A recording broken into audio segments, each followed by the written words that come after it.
ऐसा नाम जिसे हर कोई जानता है। आरक्षण विरोधी आह्वान ट्रस्ट की संपूर्ण समिति के प्रमुख पदाधिकारी आपके समक्ष उपस्थित हैं। आशीष श्रीवास्तव जी, लोकसभा प्रभारी 2024 543 सीट पर जो हमने कैंडिडेट खड़े करने हैं। एक आवाज़ हेतु, एक आंदोलन हेतु। जब आंदोलन मजबूत होगा तो निश्चित सामाजिक परिवर्तन होगा।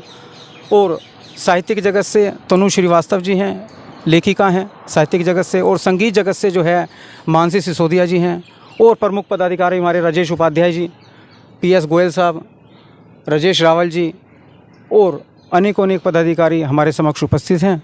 आज हम ज्ञापन राष्ट्रपति जी को देकर आए हैं कि भारत राष्ट्र में जातिगत आरक्षण न हो, आर्थिक आधार पर आरक्षण हो। और हस्ताक्षर पत्र हमने सौंपे हैं। भारत राष्ट्र के विभिन्न संगठनों के विभिन्न राजनीतिक दलों ने अपनी उपस्थिति दी है ताकि ये सामाजिक परिवर्तन जल्द से 31 बुद्धिजीवियों का प्रतिनिधिमंडल भारत के महामहिम आदरणीय राष्ट्रपति जी को हमने एक आवेदन कहा है कि एक चर्चा हेतु विस्तार से हम लोग वार्तालाप कर सकें, ताकि आरक्षण विषय पर जो देश बटा हुआ है, जो नफरतें जिंदा हैं, वो समाप्त हों और हम सब एक सूत्रे बंध के राष्ट्र के उत्थान हेतु राष्ट्र में भागीदारी ले। पिछले कई वर्षों से बहुत सारे संगठन इस काम में लगे हुए हैं, लेकिन सफलता नहीं मिल रही, क्योंकि हमारे राजनीतिक जो हैं वो चाहते ही नहीं कि आरक्षण समाप्त हो।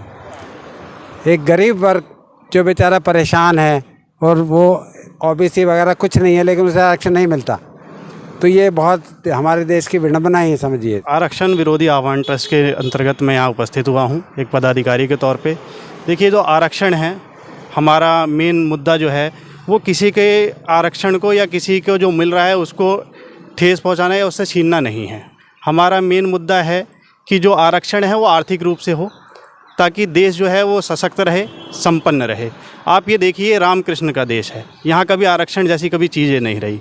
और अब तो राम राज्य वाली सरकारें हैं, तो मेरा उनसे आह्वान भी है कि वो राम राज्य की जो कल्पना थी, जिसमें राम राजा थे, और जब उनसे पूछा गया कि आप किसको बुलाना चाहते हैं, जब राम राज्याभिषेक होने लगा उनका, उनसे पूछा गया कि आप किसको बुलाना चाहते हैं, तो उन्होंने केवट को बोला कि मेरा चीफ गेस्ट ही होंगे।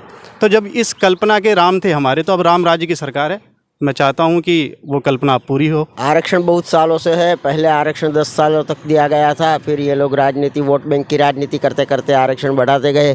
इसमें देश का काफ़ी सारा नुकसान हो रहा है। युवा वर्ग, जो बौद्धिक वर्ग है, युवा में से भी वो विदेश चला जा रहा है, तो देश को इससे भी काफ़ी मतलब कि जूझना पड़ता है, संघर्ष करना पड़ता है। युवा लोग प्रदेश चले जाते हैं, तो यहाँ पर उनको कोई मतलब कि जो मिलनी चाहिए वो उनको योग्यता के आधार पर तरक्की करने का मौका मिलता नहीं है। वो तक न मिलने पर हमारे को काफ़ी नुकसान हो रहा है। तो आरक्षण है, ये निकाल करके आर्थिक रूप से आरक्षण दिया जाए, यही हमारी मान्यता है। राष्ट्रपति भवन पहुँचे थे हम लोग आलोक लेके, और सर आरक्षण के ऊपर मैं बस ये कहना चाहूँगी कि आर्थिक स्थिति में अगर ये हो जाता है तो बहुत अच्छा होगा, क्योंकि सबसे ज़्यादा इस चीज़ से विद्यार्थी जूझ रहे हैं।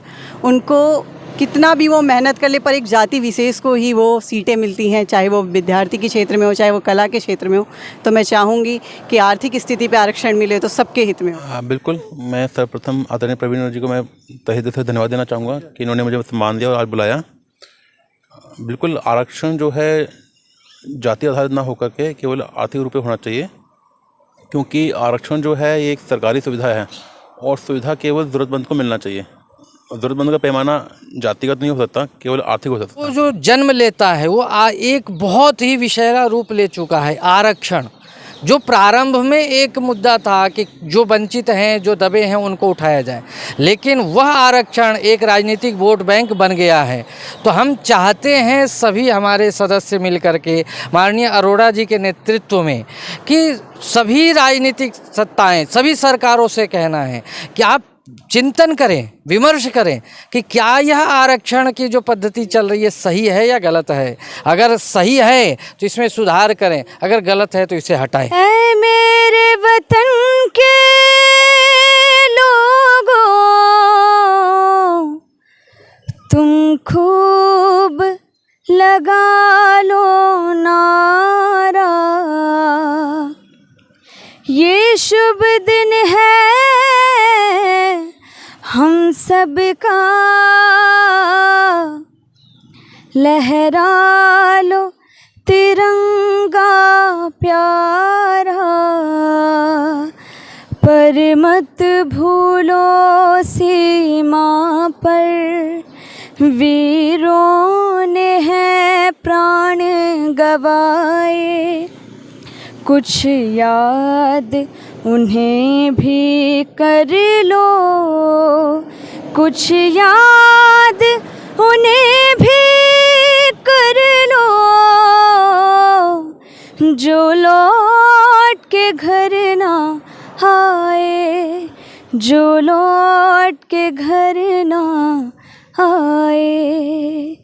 ऐ मेरे वतन के लोगों, ज़रा आँख में भर लो पानी, जो शहीद हुए हैं उनकी ज़रा याद करो कुर्बानी।